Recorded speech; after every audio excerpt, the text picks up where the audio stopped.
Xəzan gelib vurdu açan çiçeğimi, etdi hər arzumu, hər diləyimi. Mən o yara vermişdim öz ürəyimi, getdi məni tənha bıraktı getdi.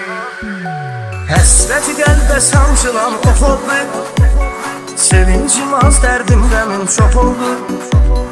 Gözümü yumub açıb gördüm yox oldu, ömürlər rüya kimi gəldi getdi, gəldi getdi.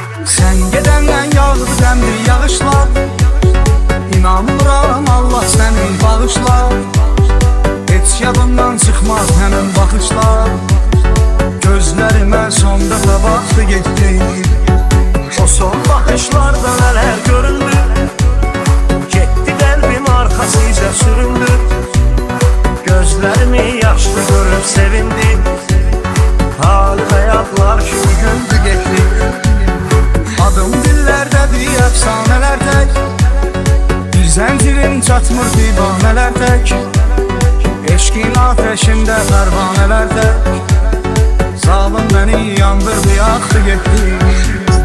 Mən onu dünyalar qədər sevərdim, sevda yolun onunla bir gedərdim. Dərdimi bilməyib yetsə nə dərdim, dərd olur ki dərdimi bildi getdi.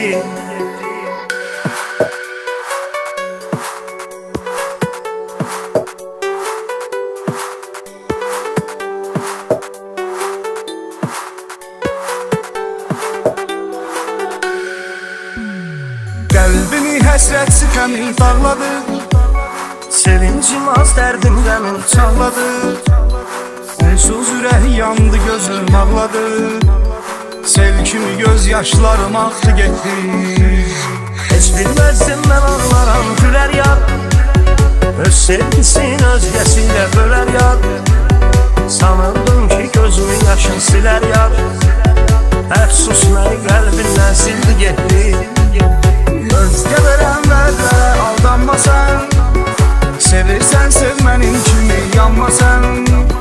Sənsiz həyat davam edir sanma sən, xoşbəxtliyim səninlə çıxdı getdi.